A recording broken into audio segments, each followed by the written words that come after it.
शराब घोटाला मामले में फंसे मनीष सिसोदिया को सुप्रीम कोर्ट से भी राहत नहीं मिली। सुप्रीम कोर्ट ने सिसोदिया की अंतरिम जमानत की याचिका पर कोई भी आदेश देने से इनकार कर दिया। सर्वोच्च अदालत का कहना है कि उनकी पत्नी की हालत फिलहाल स्थिर है। हालांकि कोर्ट सितंबर में दोबारा उनके अनुरोध पर विचार करने पर सहमत हो गई है।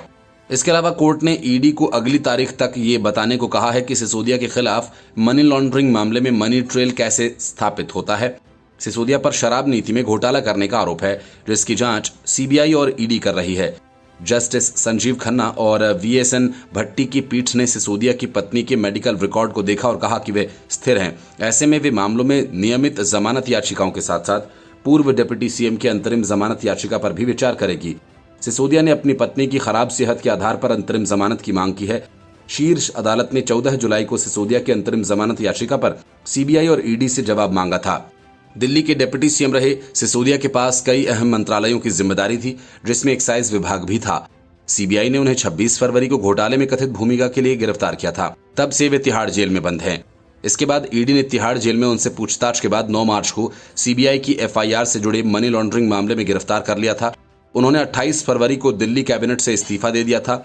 दिल्ली हाईकोर्ट ने 30 मई को सीबीआई मामले में उन्हें जमानत देने से इनकार कर दिया था और कहा था कि उप मुख्यमंत्री और उत्पाद शुल्क मंत्री होने के नाते वह एक हाई प्रोफाइल व्यक्ति हैं जो गवाहों को प्रभावित करने की क्षमता रखते हैं। इसके बाद 3 जुलाई को हाईकोर्ट ने उत्पाद शुल्क नीति में कथित अनियमितताओं से जुड़े मनी लॉन्ड्रिंग मामले में उन्हें जमानत देने से इनकार कर दिया था, ये मानते हुए कि उनके खिलाफ आरोप बहुत गंभीर प्रकृति के हैं। इसके पहले सीबीआई ने सुप्रीम कोर्ट में हलफनामा दाखिल कर कहा था कि मनीष सिसोदिया भ्रष्टाचार के गंभीर केस के आरोपी हैं, उन्हें जमानत नहीं दी जानी चाहिए। सीबीआई ने सुप्रीम कोर्ट को बताया कि आम आदमी पार्टी के नेता मनीष सिसोदिया राष्ट्रीय राजधानी में शराब व्यापार पर एकाधिकार और गुटबाजी करने के लिए दक्षिण भारत के आरोपियों के साथ आपराधिक साजिश में शामिल थे।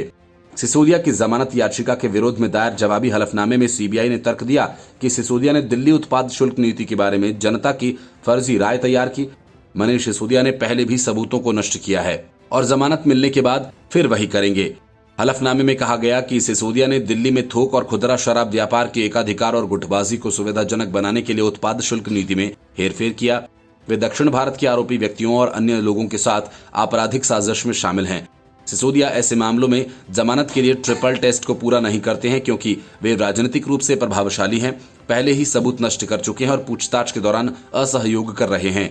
इसके अलावा उनकी पत्नी की बीमारी कोई नई बात नहीं, बल्कि उनका इलाज 23 साल से चल रहा है। इतना ही नहीं, सिसोदिया खुद हाईकोर्ट से अंतरिम जमानत की याचिका वापस ले चुका है। Report news of India.